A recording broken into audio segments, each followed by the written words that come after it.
ایسے نوجوان حضرات جو عموماً مادہ تولید کا ضیاع کرتے ہیں، جائز طریقے سے بھی اور ناجائز طریقے سے بھی، جو لوگ ہاتھ کا استعمال کرتے ہیں کہ ان کا ایک ہی کام ہوتا ہے کھا لینا اور کام ڈال دینا، ان کو کمزوری آئے گی اور بہت شدید کمزوری آئے گی۔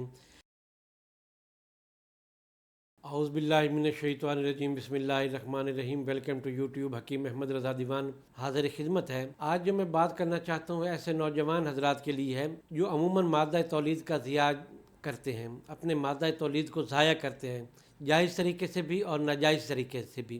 جائز طریقے سے مراد یہ ہے کہ جو اپنی عورتوں کے ساتھ صحبت کرتے ہیں، اور دوسرا یہ ناجائز یہ ہے کہ جو لوگ ہاتھ کا استعمال کرتے ہیں، لیکن ان کے اندر ایک کیفیت یہ ہوتی ہے کہ ان کا ایک ہی کام ہوتا ہے کھا لینا اور کام ڈال دینا، کھا لینا اور کام ڈال دینا ہے، یا کھا لینا اور ہاتھ کا استعمال کرنا، لیکن وہ یہ نہیں سوچتے کہ آیا کہ ان کے مادہ تولید جو یہ ضائع ہو رہا ہے اس کی کمی کس طریقے سے پوری ہوگی۔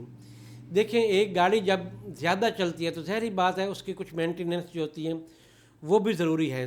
سیم اسی طریقے سے انسان کی باڈی کے اندر جو ہے اس کی جو مینٹیننس ہے وہ بھی ضروری ہے۔ اس کی مینٹیننس کیا ہے؟ اچھی غذا ہے، اچھی خوراک ہے۔ اچھی غذا اور اچھی خوراک تو یقیناً ہر شخص استعمال کرتا ہے، اس کو چاہیے کہ سال میں 1-2 مرتبہ کسی اچھے طبیب سے، کسی اچھے معالج سے کوئی نہ کوئی نسخہ طاقت کا ایسا بنوا کر استعمال کریں جس سے اس کے مادہ تولید کی جو کمی بیشی ہے وہ پوری ہو سکے۔ اس کا فائدہ کیا ہوگا؟ موت بھی برحق ہے، بڑھاپا بھی برحق ہے، موت بھی انسان کو آنی ہے اور بڑھاپے کی طرف بھی انسان نے جانا ہے۔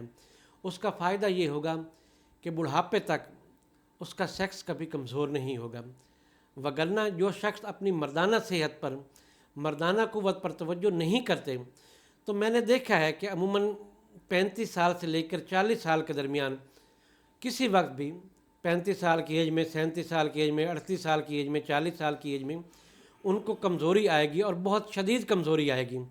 اب وہ جگہ جگہ علاج معالجے کے لیے پھرتے ہوں گے۔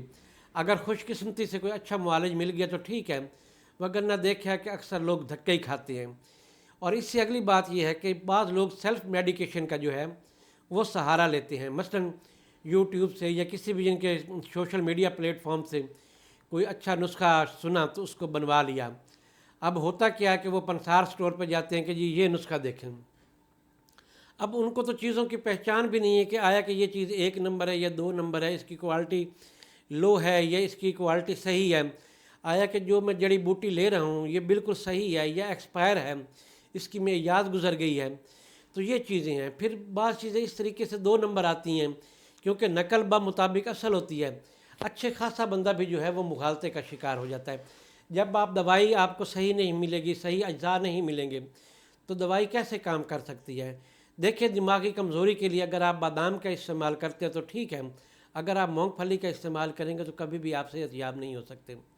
اس لیے ضروری ہے کہ نسخہ بھی صحیح ہو، صحیح اجزاء پہ بنا ہوا ہو، اور پھر اس سے اگلی بات یہ ہے کہ جس شخص نے بھی بنایا ہے آیا کہ وہ اس کا ایکسپرٹ بھی ہو۔ دیکھیں، ایک معیار پر بندے سے چائے نہیں بنتی، اور نسخہ بنانا، صفوف بنانا، معجون بنانا، کشتہ جات بنانا، یہ دور کی باتیں ہیں۔ تو میں مختصر سا آج آپ کے سامنے ایک نسخہ شیئر کرنا چاہتا ہوں کہ آپ 1 تولہ عرق گلاب لیں، اس کو آپ قریباً 1 پاؤ اس کے اندر آپ عرق گلاب کھرل کریں۔ عرق گلاب کھرل کر کے اس کے بعد 1 پاؤ گلاب کا نقدہ لیں پتیوں کا، اور اس کے اندر وہ ٹکی رکھ کر کم سے کم آپ 8 سیر کی آگ دیں گے تو یہ چاندی آپ کی انتہائی نفیس لطیف کشتہ ہوگی، جس کی 1 چاول سے 2 چاول تک کی مقدار یا 4 چاول تک کی مقدار حسب عمر اور مریض کی کنڈیشن کے مطابق مکھن یا ملائی میں رکھ کر استعمال کروائیں گے تو مریض یقیناً صحت یاب ہوگا۔ اجازت دیں، اللہ حافظ۔